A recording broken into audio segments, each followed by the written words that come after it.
Bismillahirrahmanirrahim. Assalamualaikum warahmatullahi wabarakatuh.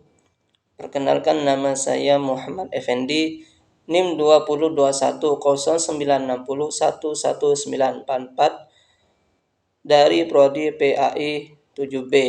Ingin mempresentasikan tentang wakaf dalam mata kuliah Tahsinul Qiraah. Baik, langsung saja kita masuk ke dalam pembahasan, yaitu yang pertama, pengertian wakaf. Di mana wakaf menurut bahasa mempunyai arti berhenti atau menahan. Sedangkan menurut istilah atau ilmu tajwid, pengertian wakaf adalah berhenti sejenak ketika membaca suatu lafaz atau kalimat yang terdapat tanda wakaf guna mengambil nafas untuk melanjutkan kembali bacaan ayat selanjutnya.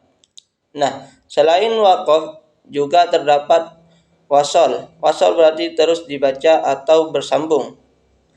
Membaca Al-Quran, sedangkan wasol artinya jika ada tanda baca wasol, cara membacanya diteruskan atau disambung dengan kalimat berikutnya.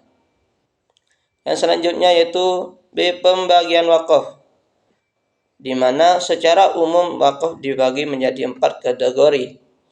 Yang pertama, wakaf ikhtibari, yaitu berhenti pada ayat yang belum sempurna, yang dilakukan oleh seorang ustadz dalam proses menguji muridnya. Hal ini hukumnya boleh.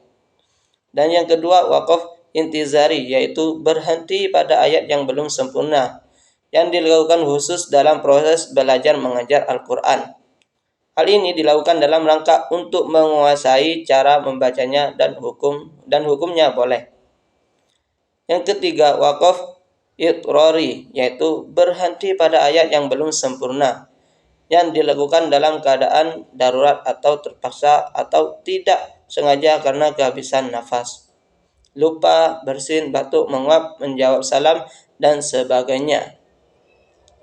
Dan yang keempat, wakaf ikhtiari. Wakaf ikhtiari juga dengan wakaf ijtihadi, yaitu berhenti sesuai dengan pilihan sendiri.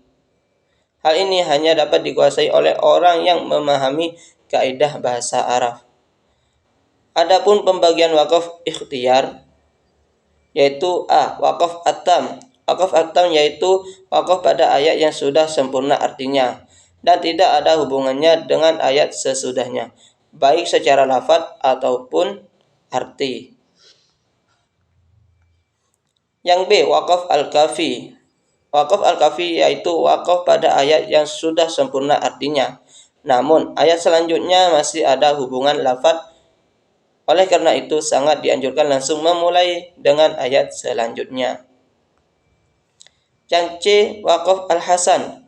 Wakaf al-hasan yaitu wakaf pada ayat yang sempurna artinya, namun secara arti dan lafaz masih terdapat hubungan. Maka karena itu sangat dianjurkan memulai dari ayat sebelumnya, kecuali berhenti di akhir ayat. Yang D, wakaf al-qabih. Wakaf al-qabih yaitu wakaf pada ayat yang belum sempurna artinya, karena adanya keterkaitan dengan kata berikutnya, baik secara lafaz maupun arti, sehingga menimbulkan kesan arti yang tidak bagus atau yang merusak. Yang selanjutnya C, tanda-tanda wakaf. Di mana tanda-tanda wakaf ini? Yang pertama, tanda wakaf mim kecil, wakaf lazim, sangat diutamakan untuk berhenti. Yang selanjutnya ada juga tanda wakaf to, kola, kofa, jim, sebaiknya berhenti. Ada juga to, ada juga shola, kof, lam, alif, za, shod, sebaiknya itu dibaca terus. Dan juga ada tanda wakaf sin atau disebut saktah, berhenti sebentar tanpa mengambil nafas dan melanjutkan bacaan. Yang selanjutnya yaitu D, cara mewakafkan huruf. Wakaf dalam membaca Al-Quran dapat dilakukan dengan cara-cara sebagai berikut, yaitu diantaranya 1. Akhir suku kata dimatikan dalam bacaan apabila berharokat fathah. kasroh, dhammah, kasratain atau dhammatain. Seperti contoh yang berharokat fathah. Asalnya sakoro dibaca sakor. Dan yang kedua, akhir suku kata dimatikan dalam bacaan apabila berharokat fathah, kasroh atau dhammah yang sebelumnya ada alif. Seperti contoh al-hisabu dibaca al-hisab. Yang ketiga, akhir suku kata berharokat fathatain dan sesudahnya ada huruf alif dibaca fathah. Seperti hakiman dibaca hakima. Yang keempat, akhir suku kata terdiri dari ta marbutoh dimatikan dan bunyinya berubah menjadi bunyi ha. Seperti hamiyatun dibaca hamiyah. Yang kelima, akhir suku kata yang terdiri dari huruf ha berharokat kasroh atau dhammah dimatikan. Seperti rasuluh dibaca asalnya rasuluhu dibaca rasuluh. Dan yang keenam, akhir suku kata terdiri dari huruf mat atau huruf mati dibaca apa adanya tanpa ada perubahan. Seperti aqfaluha. Yang ketujuh, akhir suku kata terdiri dari huruf hidup sedangkan sebelumnya terdapat huruf mati.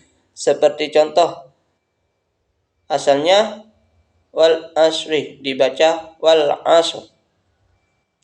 Yang kedelapan, akhir suku kata bertasydid dimatikan tanpa menghilangkan fungsi tasydidnya. Seperti minhun dibaca minhun.